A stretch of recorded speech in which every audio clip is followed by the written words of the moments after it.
Let's talk about reality. Let's talk about reality. There was no ambiguity. No ambiguity in this statute with respect to these 4 words, and that's the irony. Everybody says it's only 4 words, it's only 4 words. Right. So it's elemental. So it's easy to understand. Even a Supreme Court justice should have enough ability, should have enough reading comprehension prowess to understand those 4 words have meaning. Like 4 words in the Constitution, like 4 words in your mortgage, like 4 words in your loans. Those 4 words had meaning. And they knew it. And Roberts knew it.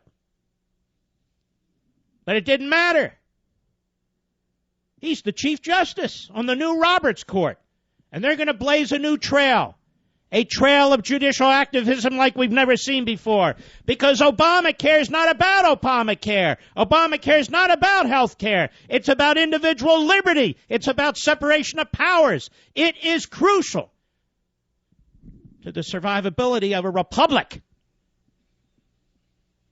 There was no ambiguity in the language. None whatsoever. There was no ambiguity in the congressional intent. None whatsoever. There's no ambiguity in the Constitution respecting separation of powers. None whatsoever. And there's no ambiguity about which federal branch is to legislate.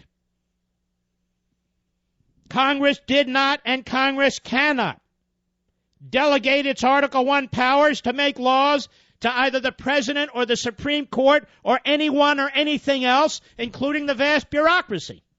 Because to do that disenfranchises we the people. It means our votes don't matter.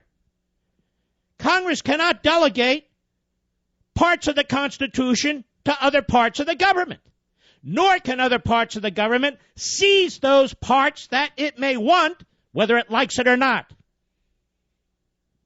And today, all 3 branches of the federal government legislate. Congress, the executive, and the courts. Folks, when you call me and say, can't we bring a class action suit? Can't we bring a lawsuit? How many times have I had to say, wait a minute. You're asking the courts to do something they shouldn't do, and you're asking the courts to do something they won't do. If you think that the courts are going to protect us from centralized government, you're wrong. The courts are centralized government. The Supreme Court has made this all possible. Since 1937, it has delivered big government one gob at a time. I've written about it in all my books. Every book I've touched on this subject. The courts are not our salvation. Congress is not our salvation. The presidency is not our salvation. We are our salvation. Congress is Republican. Oh, they're all out there saying, oh, well, we're not going to allow this. No, we're still going to fight it. We're going to defeat it and replace it. No, they're not. They surrendered the power of the purse to this president. They're not going to change anything. I had a pretty stern discussion with a member of Congress who called me this afternoon, confidentially, so I won't give up the person's name. What are we going to do? Shut down the government? Is that what you want? Then it costs us money to... What are you talking about? You people have surrendered the power of the purse. We've shut down the government 20 times before. We shut it down about a half a times under Ronald Reagan. I don't remember all the complaining back then. Some things are more important than others. Our constitutional system, our constitutional process is dead. And they won't stand up for it. They're surrendering power. This whole debate over this trade crap was never about free trade. It was about how much more power are we going to give an out-of-control president. Apparently every damn bit of power he wants. And he's up there gloating today. He's lying through his teeth about the success of Obamacare. The American people hate Obamacare. Every opportunity they have, they express it. Surveys, polls, elections. This is why they passed it the way they did.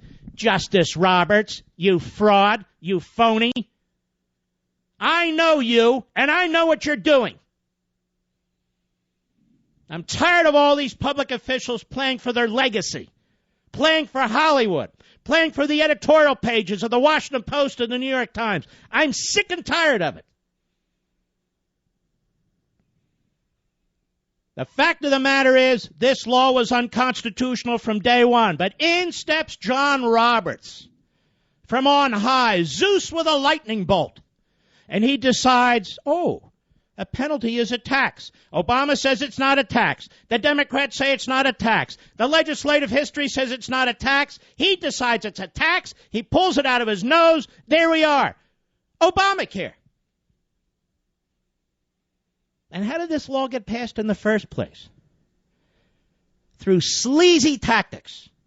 When we, the people, rose up, the people of Massachusetts sent Scott Walker to the Senate when his primary issue for election was, I will vote against Obamacare. That meant they didn't have a filibuster-proof Senate any longer, the Democrats. So what did Harry Reid do? What did that scum of the earth do? He played a budget trick. That's what they always do. They play their little budget tricks. They decided it was a matter of reconciliation, that they only needed a majority vote. They usurped the will of the people. They usurped the will of the people of Massachusetts. They had the two chambers in Congress were controlled by the Democrats. They rammed it through. We didn't read it. They didn't read it, but they knew it was a massive power grab, and that was good enough for them. Obama signs it. He doesn't read a damn thing, and the Supreme Court changes it and upholds it. This is what's happened to our health care system. Oh, it's 4 words, only 4 words. Well, even the Chief Justice should be able to comprehend them, though. What, does it need to be 2 words to comprehend?